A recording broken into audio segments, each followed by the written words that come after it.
નમસ્કાર વિદ્યાર્થી મિત્રો, Gujarat technological university diploma engineering mathematics paper code DI02000011 applied મેથેમેટિક્સનું 5th નંબરના યુનિટ્સમાં આંકડાશાસ્ત્ર આજથી આપણે શરૂ કરીએ છીએ. એનો ફટાફટ આપણે સિલેબસ જોવાનો છે, કેટલા માર્ક્સના ક્યાંથી આપણને મેક્સિમમ કવર થાય છે એ જોવાનું છે અને આપણે એના ફટાફટ એક્ઝામ્પલ શરૂ કરીએ છીએ. સો નાવ હિયર અહીંયા આપણે પહેલું કામ એવું કરવું પડે કે ક્યાં એટલે મેં 2022 થી લઈ અને 2025 સુધીના જેટલા બી પેપર્સ છે એનું એનાલિસિસ કર્યું છે અને એ એનાલિસિસ આપણને એવું કહે છે કે 2 MCQ તમને કમ્પલસરી મળી રહે છે. પછી ક્વેશ્ચન 4A અને B કે જેના અંદર ઇન્ટિગ્રેશન્સના 2 ક્વેશ્ચન આવે છે, એમાં 3rd નંબરનું એક્ઝામ્પલ સ્ટેટિસ્ટિક્સનું છે. એટલે અહીંયાથી આપણે એવું કહી શકાય કે કદાચ તમે બેમાંથી એક ઇન્ટિગ્રેશન સોલ્વ કરો અને એક સ્ટેટિસ્ટિક્સ આંકડાશાસ્ત્ર સોલ્વ કરો તો ત્યાંથી 3 માર્ક્સ એમાં અને 4 માર્ક્સ બી એટલે 7 માર્ક્સ આપણને અહીંયાથી મળી જાય. ક્વેશ્ચન 5A 3 ક્વેશ્ચન એટલે 6 માર્ક્સ તમને અહીંયાથી મળે. એટલે ઇન શોર્ટ આપણે કહી શકાય કે 6 + 7 એટલે 13 અને 2 એટલે 15 માર્ક્સનું સ્ટેટિસ્ટિક્સ આંકડાશાસ્ત્ર પૂછાય છે. ક્લિયર? તો હવે આપણે અહીંયા જે રિક્વાયરમેન્ટ છે આપણે ભાઈ કેવી રીતે એનો સિલેબસ શું છે, કેવી રીતે ક્યાંથી ક્વેશ્ચન આવે છે એ જોઈ લઈએ. તો મીન ઓફ અનગ્રુપ્ડ ડેટા અને ગ્રુપ્ડ ડેટા એટલે મીન એટલે આપણે કહી શકીએ કે મધ્યક શોધવાનો પૂછાય છે, જે ધોરણ 10માં તમે ભણી ગયેલા છો. એના પછી આવે છે મીન ડેવિએશન એટલે સરેરાશ વિચલન અને સ્ટાન્ડર્ડ ડેવિએશન પ્રમાણિત વિચલન. એટલે આ બંને તમારા માટે થોડુંક નવું છે, અનગ્રુપ ડેટા માટે અને ગ્રુપ ડેટા બંને માટે. હવે પહેલું એટલે આ તમારો સિલેબસ છે, વેટેજ 17% છે. પહેલું question what is data analysis એટલે તમને જે અત્યારે જનરલી બધા વર્ડ યુઝ થાય, ડેટા એનાલિસિસ શીખીએ છીએ, ડેટા એનાલિસિસ. તો વોટ ઇઝ ડેટા એનાલિસિસ શું છે?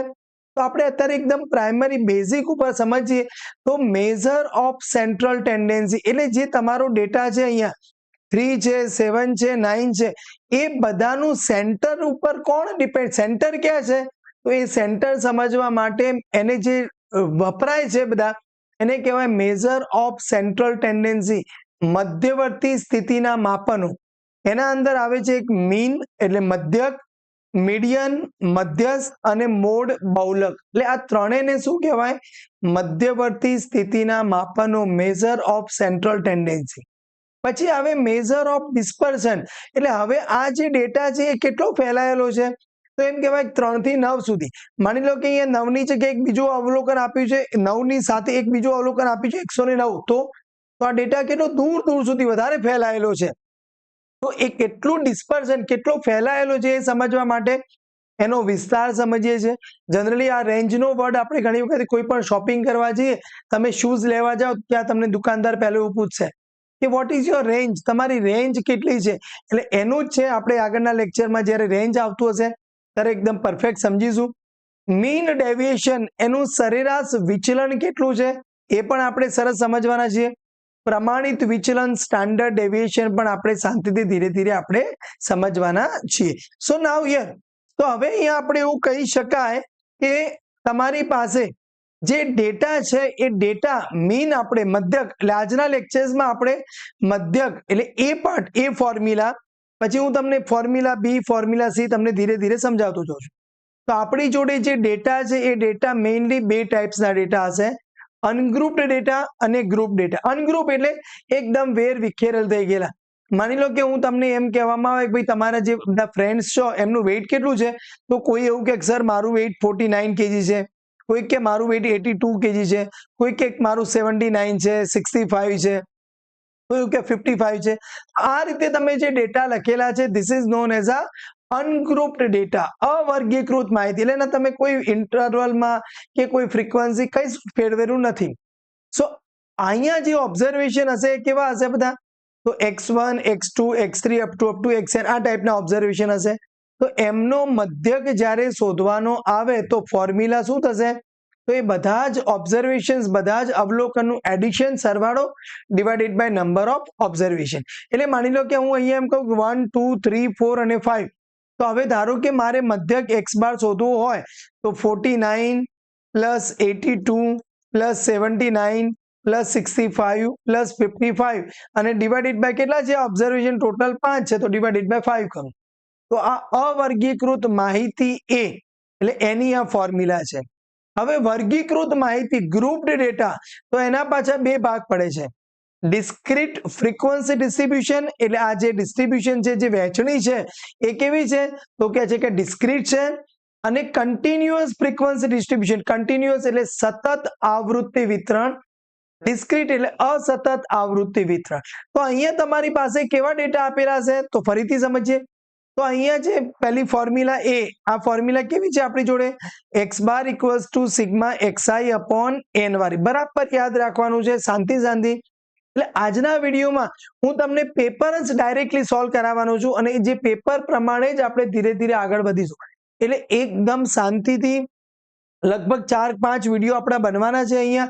એ 5 વિડીયોમાં તમારા જે ટોટલ વેટેજ છે 15 માર્ક્સનું જે પૂછાવાનું છે એ બધું જ આપણે રોકડા કરી દેવાના છે. એટલે તો જો મજા આવતી હોય ને સરસ મજાની, તો એક લાઈક કરવાનું ભૂલવાનું નથી. મિતેશ મેથ્સ ચેનલમાં diploma engineering mathematics DD set સંપૂર્ણ આપણે કમ્પ્લીટ કરવાના છે 2026ના પેપર માટે. તો એના માટે મિતેશ મેથ્સ ચેનલ સબસ્ક્રાઇબ કરી રાખજો, તમારા ફ્રેન્ડ્સ જોડે શેર કરજો. તો ચલો તો ડિસ્ક્રીટ ફ્રીક્વન્સી ડિસ્ટ્રીબ્યુશન કેવું હશે? તો અહીંયા તમારી જોડે આપેલું હશે એક વેરિયેબલ એક્સઆઈ આપેલું હોય, ફ્રીક્વન્સી એફઆઈ. એટલે એવું બને કે તમને એવું કહેવામાં આવે કે 53 કિલોગ્રામ વજનવાળા ફ્રેન્ડ્સ કેટલા છે? તો આવું કે 3 મિત્રોનું વજન એવું છે. પછી એવું કે 59 કેજી વાળા કેટલા છે? તો કે 2 છે. તો એનો મતલબ એક્સઆઈ વેરિયેબલ કેટલી વખતે આવેલો છે, how many times XI repeated, it is known as its frequency, એને કહેવાય છે એની આવૃત્તિ. ક્લિયર? તો હવે આપણે એફઆઈ એક્સઆઈ કરીએ આપણી જોડે. તો અહીંયા 3 3 9 અને 5 3 15, તો 159 થાય. અહીંયા 118 થશે તમારી જોડે. આ ટાઈપનું એફઆઈ એક્સઆઈ શોધવાનું અને એનો સરવાળો કરીને કહેવાય સિગ્મા એફઆઈ એક્સઆઈ, અને આ એફઆઈ નું total that is sigma FI. તો અહીંયા મધ્યક તમને કેવી રીતે મળશે? તો કહે છે કે sigma f i x i divided by sigma f i. આ પણ તમે ધોરણ 10માં બહુ જ સરળ રીતે ભણી ગયેલા છો. હવે તમારી જોડે આવે કન્ટિન્યુઅસ ફ્રીક્વન્સી ડિસ્ટ્રીબ્યુશન. એટલે જનરલી ઘણી વખત શું થતું હોય કે બધા જ વિદ્યાર્થીઓ સરસ મજાનું મધ્યક, મધ્યસ્થ, બહુલક આવું બધું ભણી ગયા હોય, પણ એમને ખબર જ ના પડે કે આ ડેટા અવર્ગીકૃત માહિતી કઈ છે, વર્ગીકૃત કઈ છે, ડિસ્ક્રીટ કયું છે, કન્ટિન્યુઅસ કયું છે. એટલે આ બરાબર સમજવાનું છે. અને સ્પેશિયલી જે સ્ટુડન્ટ્સ કમ્પ્યુટર એન્જિનિયરિંગમાં છે એમને તો આગળ ડેટા એનાલિસિસમાં ખૂબ કામ લાગવાનું છે. ઓકે, નાવ તો હવે જ્યારે કન્ટિન્યુઅસ ફ્રીક્વન્સી ડિસ્ટ્રીબ્યુશન આવે છે તો એમાં 3 મેથડ છે. Number 1 is called direct method. અત્યારે ડિટેલમાં નહીં જાઉં, પણ તમારે અત્યારે સમજી લેવાની છે. એટલે પ્રત્યક્ષ રીત સ્ટાન્ડર્ડ 10માં ભણી ગયા છો. પછી એઝ્યુમ્ડ મીન, ધારી લીધેલ મધ્યકની રીત. સ્ટેપ ડેવિએશન મેથડ, પદ વિચલનની રીત. એટલે તમારે મધ્યક શોધવા માટે કેટલા ફોર્મ્યુલા આવશે? એ એટલે સિગ્મા એક્સઆઈ અપોન એન, બી એટલે sigma f i XI upon sigma FI, C તમારે ડિસ્ક્રીટનું ફોર્મ્યુલા આપીશ જ્યારે ચાલુ કરીશું ત્યારે, એઝ્યુમ્ડ મીન માટે આપીશું અને સ્ટેપ ડેવિએશન માટે પણ આપણે એને આપીશું. તો હવે આગળ કન્ટિન્યુ કરીએ આપણે. મીન ઓફ અનગ્રુપ્ડ ડેટા, અવર્ગીકૃત માહિતી માટે મધ્યક શોધવાની મેથડ કઈ છે? તો કહે છે કે યસ, એક્સ બાર બરાબર સિગ્મા એક્સઆઈ અપોન એન તરીકે લેવામાં આવે છે. ક્લિયર? તો હવે ક્વેશ્ચન તમારો એમ થાય કે સાહેબ હવે તો પછી આના એક્ઝામ્પલ્સ કેવી રીતે સોલ્વ કરવાના? તો હવે સમજીએ. માની લો કે તમારી પાસે એવું કહેવામાં આવ્યું કે પ્રથમ 3 1 + 2 + 3 નેચરલ નંબર, એટલે પ્રથમ 3 પ્રાકૃતિક સંખ્યાઓનો મધ્યક કેટલો? તો 3 નું એડિશન ડિવાઇડેડ બાય 3 કરો. તો અહીંયા તમારી જોડે 3 + 2 5 + 1 કરો એટલે 6/3 કરો એટલે આન્સર આવી જશે તમને 2 આવી જશે. પણ કદાચ તમને એવું પૂછી લે કે પ્રથમ 10 સંખ્યાઓ જે છે 1 + 2 + 3 પ્રાકૃતિક સંખ્યાઓ, એમનો મધ્યક કેટલો થાય? તો ડિવાઇડેડ બાય 10. તો હવે તમારે 1 + 2 એટલે 3 + 3 કરો એટલે 6 + 4, એવું બધું ગણવા જવાય નહીં. તો હવે તમારા માટે આની ફોર્મ્યુલા સરસ મજાની આવડતી હોવી જોઈએ કે 1 થી 10 સુધી છે. તો તમારું જોડે એડિશન શું થશે? તો 10 × 11 ડિવાઇડેડ બાય 2. એટલે કદાચ તમે એવું વિચારતો સર આની ફોર્મ્યુલા શું? તો 1 થી n સુધીની જે નેચરલ નંબર છે એમનું એડિશન કરવું હોય તો n × n + 1/2 થાય. તો હવે આમનો સરવાળો કેટલો થશે ઉપર? તો 10 into 11/2 અને નીચે તો તમારે આ 10 વડે ડિવાઈડ કરવાનું જ છે.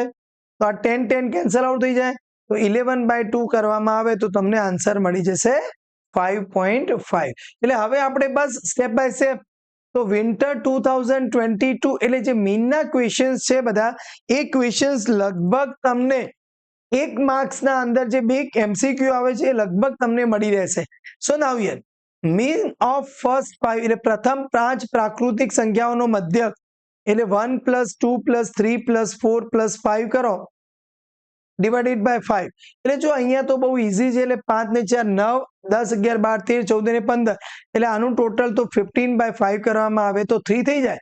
તો તમે એકદમ આસાનીથી એનો આન્સર આપણને જે મળી ગયો છે, જસ્ટ અ મિનિટ, હા અહીંયા આન્સર આપણને ફર્સ્ટમાં 3 મળી ગયું છે. ક્લિયર? એટલે તો પણ ચાલી જશે. અને કદાચ અહીંયા વધારે નંબર આપે કે 1 + 2 + 3 + અપ ટુ કે ભાઈ પ્રથમ 20, તો તમારે શું કરવાનું છે? પ્રથમ 20 પ્રાકૃતિક સંખ્યાઓનો મધ્યક શોધવાનો કહેતો. તો હવે આ બધું એડિશન કેલ્ક્યુલેટરથી કરવા ના જવાય. તો ફોર્મ્યુલા શું છે?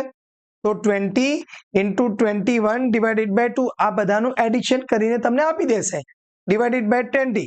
એટલે આ 20 તો કેન્સલ આઉટ થઈ ગયો. તો 21/2 કરવામાં આવે તો 10.5 તમારો આન્સર આવી જાય. એટલે જો આપણે એવું નથી કે વિન્ટર 22માં જે ક્વેશ્ચન પૂછાયો હોય એ જ ગણવો, ના, આપણે એના રિલેટેડ જેટલા બી પ્રોબ્લેમ્સ પોસિબલ થતા હોય એ બધા જ પ્રોબ્લેમ્સ આપણે શાંતિથી સોલ્વ કરી દેવાના છે. હવે અહીંયા જે 14 નંબરનો ક્વેશ્ચન છે એ શું કહે છે કે અવલોકનો એક 11 + x + 19 21 + y + 29 નો મધ્યક એટલે આ બધાનું એડિશન તો કેટલા છે? 1 2 3 4 5 6 એટલે ડિવાઇડેડ બાય 6 કરો તો એનો આન્સર એવું કહે છે કે ભાઈ આનો આન્સર તમને આપેલો છે 20 છે. તો હવે તો કેટલું થશે? તો હવે આ બધાનું એડિશન કરો તો 11 + 19 કરો એટલે 30 થાય, 30 40 50 51 51 એટલે 50 60 80 તો 80 + x + y = આ 6 ને અહીંયા મલ્ટીપ્લાય કરી દો તો 120 થઈ જશે. સો અહીંયા તમારી જોડે x + y = 120 - 80 કરવામાં આવે તો તમને મળી જાય છે 40. યસ, તો તમારો આન્સર આવી જાય છે બીજામાં 40. એટલે આવા ક્વેશ્ચન પણ આવી શકે તો પણ તમને આવડી જાય સરસ રીતે.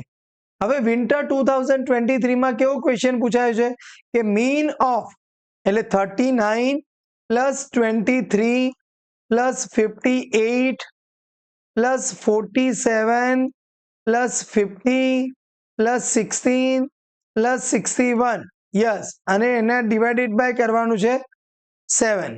તો ડિવાઇડેડ બાય 7. તો હવે આ બધાનું એડિશન તમે કરવા જાઓ તો એડિશન કેટલું મળે છે? તો અહીંયા મેં કેલ્ક્યુલેશન કર્યું છે, તમે કેલ્ક્યુલેટરથી કે એમને પણ સાથે કરી શકો. 294 / 7. સો અહીંયા આન્સર આવી જાય છે 42. યસ, તો 42 ઉપર તમે ક્લિક કરી શકો છો. એટલે મધ્યક તમને મળી ગયું છે. Mean of first 5 natural numbers પ્રથમ 5 તો 1 + 2 + 3 + 4 + 5 એટલે આ તો બહુ જ IMP ક્વેશ્ચન કહી શકાય. એનો જવાબ તમને અહીંયા મળી જાય છે 3 મળી જાય છે. ક્લિયર? વિન્ટર 24માં ક્વેશ્ચન પૂછાયું છે. ચલો 1 + 3 + 5 + 7 + 9 ડિવાઇડેડ બાય 5 કરવામાં આવે તો તમારી જોડે કેટલું વધશે? 4 + 5 એટલે 9. 18 + 7 કરવામાં આવે એટલે 25/5. સો આન્સર આવી જાય છે 5. એટલે અહીંયા તમારી જોડે વિન્ટર 24 જે છે એમાં આન્સર મળી ગયો છે આપણને 5 મળી ગયું છે. હવે અહીંયા જો મીન ઓફ એટલે મધ્યક આપ્યું છે 15 + 7 + 6 + a + 3 કેટલા ઓબ્ઝર્વેશન થયા? 5. એમનો જવાબ તમને કેટલો આપેલો છે? ઇઝ 4. આને 4 કહી દીધું છે તમને. ક્લિયર? તો અહીંયા તમે જો તો 7 + 3 એટલે 10, 15 એટલે 25 + 6 કરો એટલે 31. એટલે અહીંયા જવાબ 31 + a બરાબર આ 5 અહીંયા મલ્ટીપ્લાય થશે તો 20 થશે. સો a = તમને -11 ત્યાં છે ભાઈ, હા, -11 આપણને જવાબ મળી ગયું છે. એટલે જો આ રીતે આપણે સરસ શાંતિ ધીરે ધીરે આપણે ગણી શકીએ. ક્લિયર? તો આપણને બધા જ જવાબ ધીમે ધીમે મળી જશે. ઓકે. નાઉ નેક્સ્ટ એક્ઝામ્પલ જોઈએ. If given data is 6, 9, 7, 3, 8, 5, 4, 8, 7 and 8, then mean. તો અહીંયા તમારી પાસે જે 9 નંબરનો એક્ઝામ્પલ છે, અહીંયા એક જસ્ટ અ મિનિટ, યસ, તો આનું જે ટોટલ છે એ ટોટલ મેં અહીંયા કેલ્ક્યુલેટ કર્યું છે, તો એ 65 મળે છે અને ટોટલ ઓબ્ઝર્વેશન કેટલા છે, તો 3, 3, 6, 7, 8, 9 અને 10 ડિવાઇડેડ બાય 10, તો આન્સર મળી જાય છે 6.5. એટલે તમે ચેક કરી લેજો કે સર તમારો આન્સર સાચો છે ખોટું છે, કમેન્ટ્સમાં મને કહેજો કે સર આ સમર 22 જવાબ સાચો છે કે નથી સાચો. Clear? The mean of first 8 natural number, એટલે પ્રથમ 8, એટલે 1 + 2 + 3 + અપ ટુ 8 નું ટોટલ કરવાનું છે ડિવાઇડેડ બાય 8. એટલે 8 નું ટોટલ કેટલું થાય, તો કે 8 × 9 ડિવાઇડેડ બાય 2. તો 8 તો કેન્સલ આઉટ થઈ ગયા, 9 ડિવાઇડેડ બાય 2 કરો તો તમને મળી જાય, સોરી, 4.5 મળી જાય છે. ક્લિયર? તો 4.5 પણ આપણે આન્સર મળી ગયું છે. Okay, number next, summer 23, the mean of first 5 natural number. આ તો બહુ સાહેબોને બહુ પ્રિય એક્ઝામ્પલ લાગે છે ભાઈ. તો પ્રથમ 5 પ્રાકૃતિક સંખ્યાઓનો મધ્યક આપણને 3 મળી ગયું છે. If the mean of observation 15 + 7 + 6 + a + 3, એક જ મિનિટ, હા, તો 3 ને 2 5, okay, divided by 5 equals to આપણને મળી ગયા છે 7 મળ્યા છે. ક્લિયર? તો અહીંયા તમારી જોડે એડિશન કરવામાં આવે તો 31 થશે, 10 પછી, યસ, 31 + a બરાબર અહીંયા 5 મલ્ટીપ્લાય કરી દો તો 35, તો a ઇક્વલ્સ ટુ તમને મળી જાય છે 35 - 31, તો આન્સર આવી જાય છે 4. ક્લિયર? આ પણ સરસ મજાનો આપણે આન્સર સોલ્વ થઈ ગયો છે. Mean of first 10 natural numbers, first 10 natural numbers, હા, તો 1 + 2 + 3 + અપ ટુ 10 ડિવાઇડેડ બાય 10. એટલે મેં તમને કીધું હતું એ જ પ્રમાણે કે 1 થી n નું સમેશન જોઈતું હોય તો n × n + 1 ડિવાઇડેડ બાય 2. તો અહીંયા 10 × 11 ડિવાઇડેડ બાય 2, અને નીચે તો 10 છે જ, એટલે 11/2 કરો એટલે 5.5 યસ આપણને મળી ગયું છે. હવે જો તમારી જોડે ઓબ્ઝર્વેશન છે 3, 9, 19 અને 29, અને તમને એવું પૂછવામાં આવે કે ભાઈ આની રેન્જ, આનો વિસ્તાર કેટલો, તો વિસ્તાર એટલે મોટું ઓબ્ઝર્વેશન, એટલે મોટું જે હોય સૌથી આમાં માઇનસ નાનું ઓબ્ઝર્વેશન. લાર્જેસ્ટ ઓબ્ઝર્વેશન કેટલું છે 29, અને એમાંથી નાનામાં નાનું 3 છે, એટલે તમારો આન્સર આવે 26. એટલે આ યાદ રાખવાનું. કદાચ અહીંયા 29 પછી 7 લખેલું હોય તો, એટલે જરૂર નથી કે છેલ્લું મોટું હોય, આમાંથી આપણે શોધવાનું સૌથી મોટામાં મોટું લાર્જેસ્ટ ઓબ્ઝર્વેશન અને સૌથી નાનામાં નાનું સ્મોલેસ્ટ ઓબ્ઝર્વેશનની બાદબાકી ડિફરન્સ લેવાનો. તો અહીંયા તમારી જોડે કોણ છે, તો કે ભાઈ પહેલું નાનામાં નાનું 15 દેખાય છે, પછી 17 છે, બરાબર જોજો, 25 છે, 32 છે અને 34 છે. એટલે સ્મોલેસ્ટ 15 છે, લાર્જેસ્ટ 34 છે.